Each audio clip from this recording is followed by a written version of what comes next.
திடீர்னு நெஞ்சு வலி வருதுங்களா, இதய பிரச்சனைன்னு பயந்து போயிட்டீங்களா? நீங்கள் பயப்படாதீங்க. ஆனால் சில நேரத்தில் இந்த நெஞ்சு வலி, படபடப்பு, கை வரைக்கும் இழுக்கிற வலி இதெல்லாம் இதயத்தால் இருக்கிறதில்ல, கழுத்து எலும்பு தேய்மானத்தாலையும் இது வரலாம். அதனால் சர்வைக்கல் ஸ்பாண்டிலோசிஸ் காரணமாக செஸ்ட் பெயின் மாதிரி ஃபீல் பண்ணுவீங்க.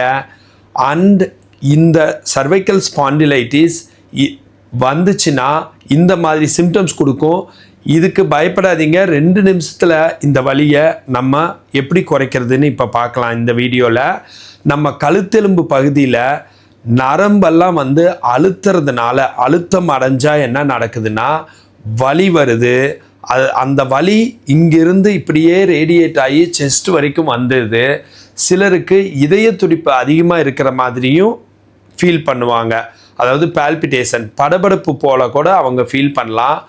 குறிப்பாக நீண்ட நேரம் மொபைல் யூஸ் பண்ணுறவங்களுக்கு இது வரலாம். லேப்டாப்பில் வேலை பார்க்குறவங்களுக்கு, குனிஞ்சு வேலை பார்க்குறவங்களுக்கு, தவறான போஸ்டர், தலையணை பெருசாக வைக்கிறது தவறாக, அப்புறம் ஸ்ட்ரெஸ் ஆகிறது, இதெல்லாம் இந்த பிரச்சனையை அதிகப்படுத்துறதுக்கான வாய்ப்பு அதிகமாக இருக்குது. ஆனால் கவனமாக இருங்க. ஏன்னா உண்மையான ஹார்ட் ப்ராப்ளம் இருந்தாலும் அதே மாதிரியே சிம்டம்ஸ் வரும். அதனால் சிவியர் பெயின் இருந்தால் நீங்கள் ஒன் டைம் டாக்டரை பார்த்து செக் பண்ணிக்கலாம், கார்டியாலஜிஸ்ட் பார்த்து செக் பண்ணிக்கலாம்.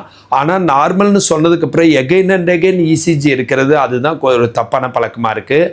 இப்போ நம்ம இது சரியாகிறதுக்கு உண்டான ஒரு சிம்பிள் எக்ஸசைஸ் பார்க்கலாம்.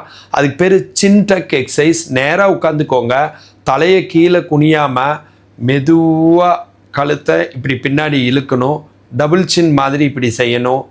செஞ்சுட்டு 5 வினாடி 1 2 3 4 5 ஹோல்ட் பண்ணணும்.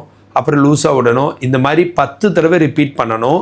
இந்த எக்ஸசைஸ் கழுத்தோட அழுத்தத்தை குறைக்கிறதுக்கு ரொம்ப யூஸ்ஃபுல்லாக இருக்குது. அப்புறம் நரம்பு அழுத்தத்தை தளர்த்துறதுக்கும் இது யூஸ்ஃபுல்லாக இருக்குது. செஸ்ட்டோட டிஸ்கம்ஃபர்ட்டை குறைக்க உதவியாக இருக்குது. மெதுவாக மட்டும்தான் இந்த எக்ஸசைஸை நீங்கள் செய்யணும். ரொம்ப வேகமாக செஞ்சிடக்கூடாது, ரொம்ப அழுத்தமாக, ரொம்ப ஸ்ட்ராங்காக செய்யக்கூடாது. பெயின் ஃப்ரீ ரேஞ்சில் தான் செய்யணும். நெஞ்சு வலி வந்துட்டாலே உடனே பயந்துக்காதீங்க. காரணம் தெரிஞ்சிட்டா உங்களுக்கு தீர்வும் எளிதாக இருந்துடும். இந்த மாதிரி ஹெல்த் டிப்ஸ் வேணும்னா ஃபாலோ பண்ணுங்கள். அண்ட் ஃபிசியோதெரப்பி கன்சல்டேஷன் வேணும்னா கால் பண்ணுங்கள். மேலும் உங்கள் வலி நீண்ட நாட்களாக இருந்தால் கண்டிப்பாக என்கிட்ட ஆலோசனை பெற்றுக்கோங்க. உங்களோட ஆரோக்கியம் உங்கள் கையில் தான் இருக்குது. அதை தெரிஞ்சு செயல்படுங்க. நன்றி.